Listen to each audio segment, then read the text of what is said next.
It's 8 o'clock in the morning, the peak of the Russian rush hour. Millions of Muscovites are using the metro to get to work. The contrast with the tube leap out at you. The ticket barriers are designed for the free flow of passengers. They only close if you don't pay the 5p fare, which takes you anywhere on the system. The escalators run fast and furious. Again, they have to cope with enormous demand. Nearly 8 million people use the metro every day, 3 times as many as London Underground.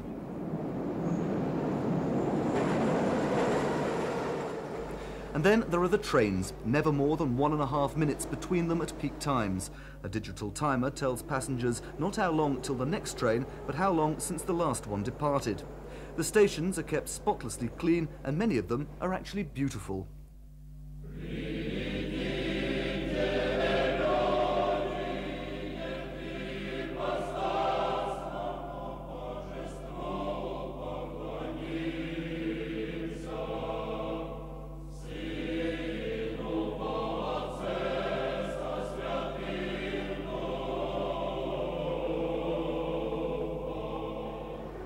Well, the Moscow Metro is not just efficient in terms of getting people quickly from A to B.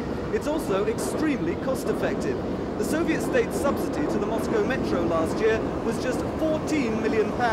That compares with a London regional transport figure of £217 million. And don't forget, it only costs you 5p to go anywhere. Perhaps it's not fair to make direct comparisons with the tube. The cost of power and staff pay are much lower than in London. The average wage here is only £200 a month.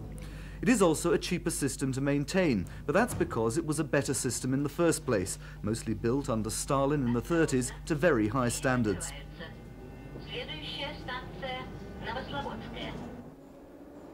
They do have accidents here. A few years ago, several people were killed when an escalator collapsed.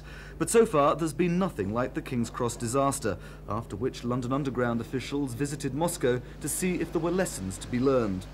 One obvious lesson relates to crime. There have been muggings, but Metro chiefs boast that the system is largely safe day and night. One contributing factor is effective communication between passengers, their driver and the police.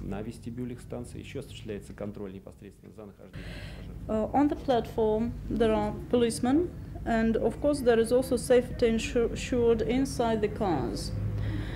In case a person is attacked, there is a special button in each car which we call driver-passenger communication. It is possible to inform the driver of this incident, and then, well, with the help of radio, he would inform the trains in front of him and the trains following him about it, and the station as well.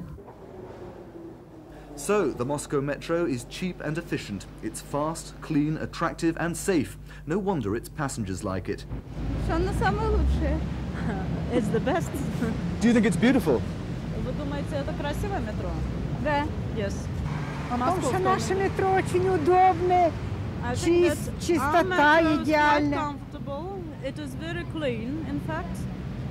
Does she think it's beautiful as well? Вы думаете, это красивое метро? Думаю, что красивое. I think it is beautiful. Московское метро удобное метро. Moscow Metro is very comfortable. В общем-то, я даже думаю, что оно слишком богатое. Можно было не тратить столько денег на метро. Opulent, a bit too fancy looking. Не надо столько мрамора под землей.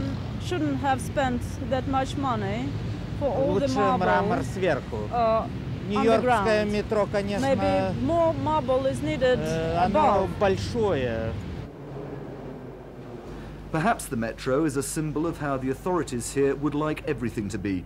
One thing's for sure, when it comes to mass transport in a capital city, the Russians beat us hands down. Paul Arsman on the Moscow Metro, Thames News.